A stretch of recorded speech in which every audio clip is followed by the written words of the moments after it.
Now, get ready to smile again with radio's home folks, Vic and Sade, written by Paul Reimer. Vic and Sade. It's brought to you by Ivory Flakes. Ivory Flakes. With their gentle care, your clothes will give you up to twice the wear. Friends, this is Lamont Johnson, still pinch hitting for Ed Hurley and Margaret McDonald, who are on vacation.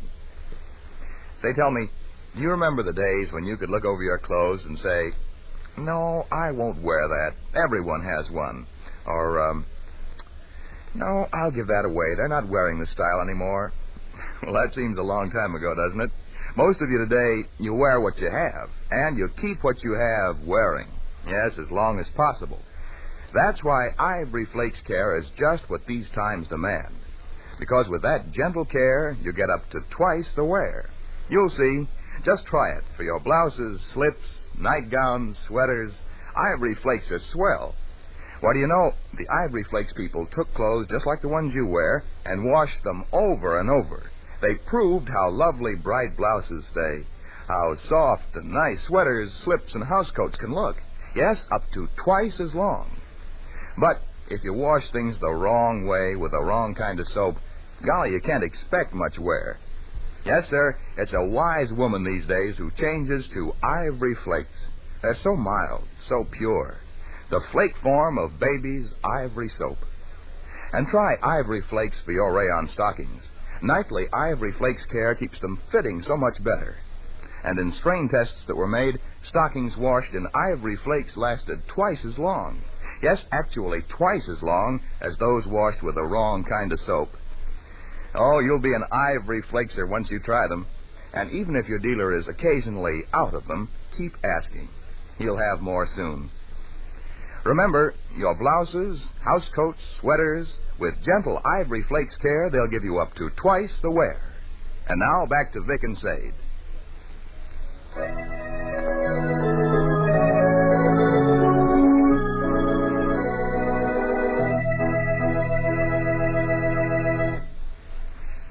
Well, sir, it's late afternoon as we enter the small house halfway up in the next block now.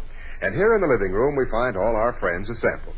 The two male members of the family, Vic and young Russell, have paused in their rummy game to listen to a flow of remarks as delivered by Sade, who's newly arrived home from a downtown shopping expedition. I believe it was the biggest and most successful sale Yamelton's ever had. Everybody and their brother was there. Even fellows like Rishigan Fishigan from Sishigan, Michigan were wandering around staring at the merchandise. And they had extra clerks by the bushel. Why, I saw Fern McSpillerton working there in the underwear. Who's Fern McSpillerton? She's that girl. Which girl? You know, with the foot. Just one foot? Huh? She got just one foot? What's she talking about? You said the girl with the foot. Yeah. She got just one foot? She's got 2 feet.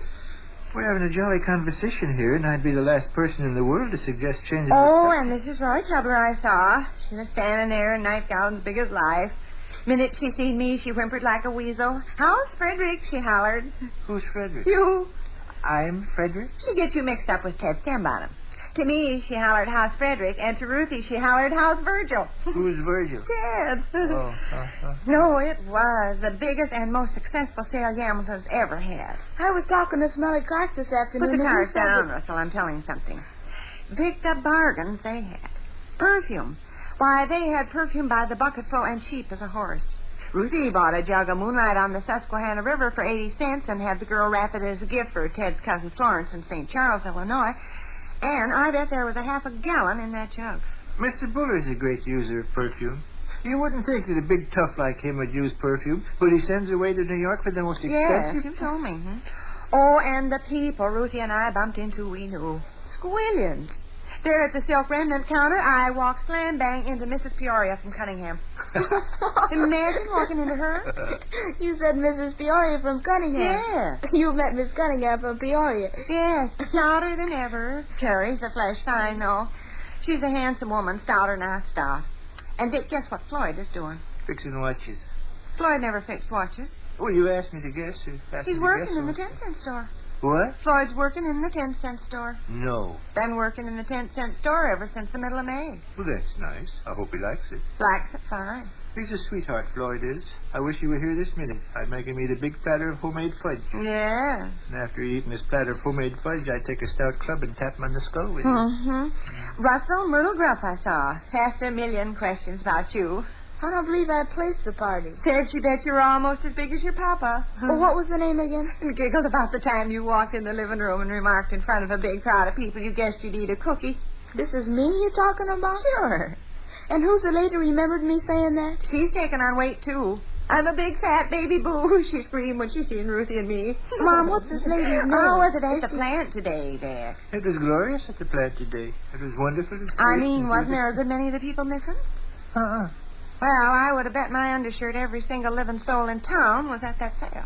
Of course, I didn't count noses down. Even your dear old arms around the neck. Chum Pelter Unbleed was poking around the aisles. Pelter Unbleed, there's no dear old arms around the neck chum of mine. It was a marvelous fine sale. Wash rags? Why, a person would have missed half their life if they didn't see the wash rags at Yamelton.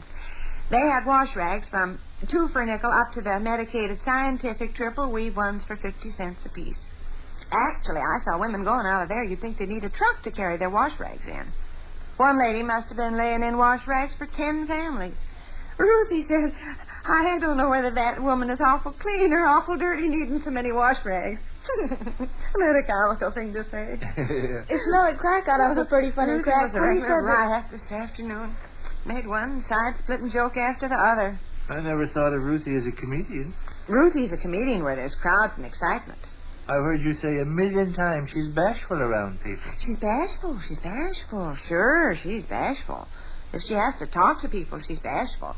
But if she's just part of the crowd, like down at the Yamelton sale this afternoon, she's a different kettle of fish. Big bunches of people stimulate Ruthie. Oh, she got off oceans of dandy cute sayings today. What were some of those cute sayings? It smelled like crack reared back and said Something this. about cheap What's the perfume difference being between a more man valuable carrying in an the umbrella long run and than a lady expensive eating perfume cucumbers? because The with answer cheap is perfume that you the get man the carrying the benefit. umbrella Oh, is for goodness sake, Russell, what kind of manners is that? I'm talking. Well, I started to talk before you did. I'm talking. Oh, well, Vic, what was that cute remark of Ruthie's about cheap perfume and expensive perfume? Why, thunder, how would I know? Just as clever and witty as it could be. Yes, it is peculiar about Ruthie, how she'd be all tongue-tied and timid if she has to talk to people, but in a monstrous big crowd of people, she's as comical as the man with the baggy pants and big cigar in the vaudeville show. This humorous remark of Smelly Clark's made everybody shriek with laughter. Here's what Smelly said. He said, There, what's the just difference on Miss between... Hedger and Miss Yacht. Yeah? They were both in water pictures, but they weren't together. No? No, sir, they weren't together. Ruthie and I watched them a couple of minutes, and they went away in different directions. Strange. Well, maybe they weren't together to begin with. They're sister-in-laws. Well, yeah, but can't sister-in-laws go shopping separately? No. They can't, huh? No. I like that great tooth in my head. They had a squabble. Plain as the nose on your face, they had a squabble. No doubt about them having a squabble. Listen, don't you be telling that around now.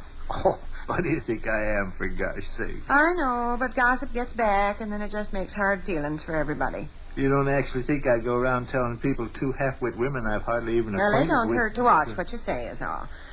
Russell, guess who else I saw this afternoon? A Homer Heck from Norman, Oklahoma. They don't That even little know the Geraldine, Foxy what's her word. name, that lived in the Harris house over on University Avenue last winter. Oh, Geraldine What's her Montgomery. name? Geraldine She knew Montgomery. me, quick as a flash. Called out, "Hello there, Miss Gus."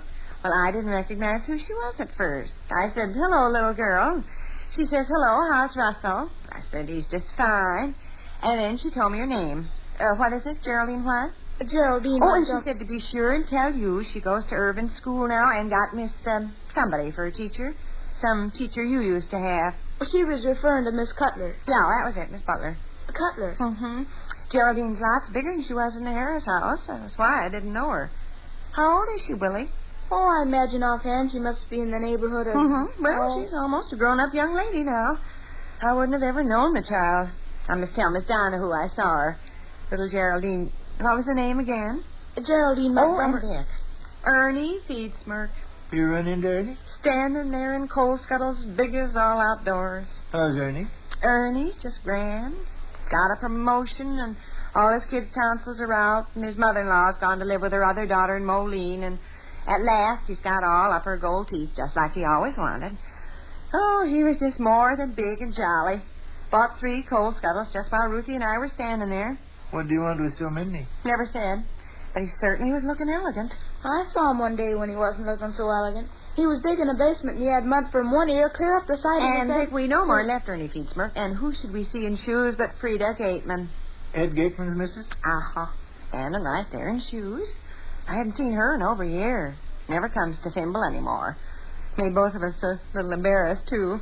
All we said was, how are you feeling, and how's everybody at home, and trash like that. For one thing, she don't seem to be as snippy as she used to. I guess that husband of hers kind of brought her around to time. Yeah.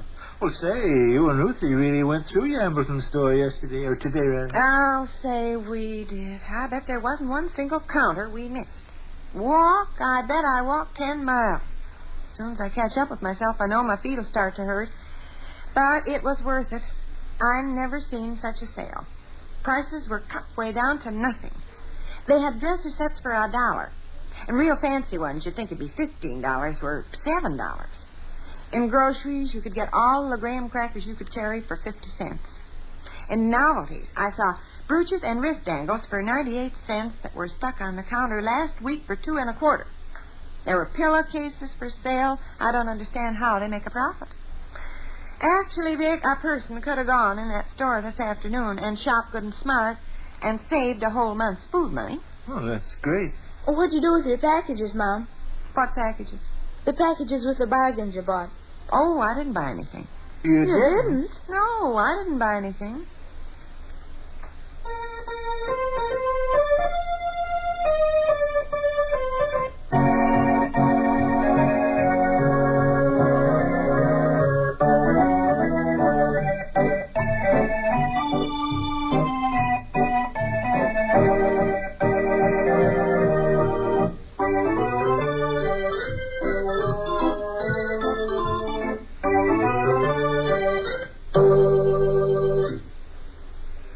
Which concludes another brief interlude at the small house halfway up in the next block.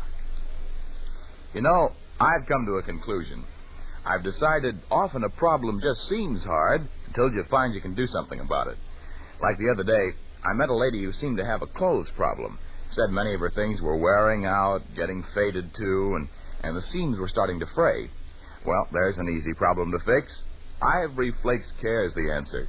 You might know she'd been washing her things the wrong way, been using the wrong kind of soap. But I told her Ivory Flakes. Now she uses Ivory Flakes, and now she'll get up to twice the wear. Oh, yes, friends, Ivory Flakes are mild, ivory mild, and ivory pure. No wonder with gentle Ivory Flakes Care, nice clothes last up to twice as long. Wash tests prove it.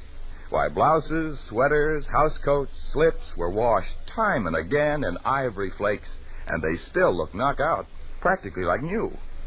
Those tests prove with Ivory Flakes Care, you'll get up to twice the wear. Again tomorrow, join in the fun with Vic and Sade. Same time, same station. This is Lamont Johnson saying good day for Ivory Flakes.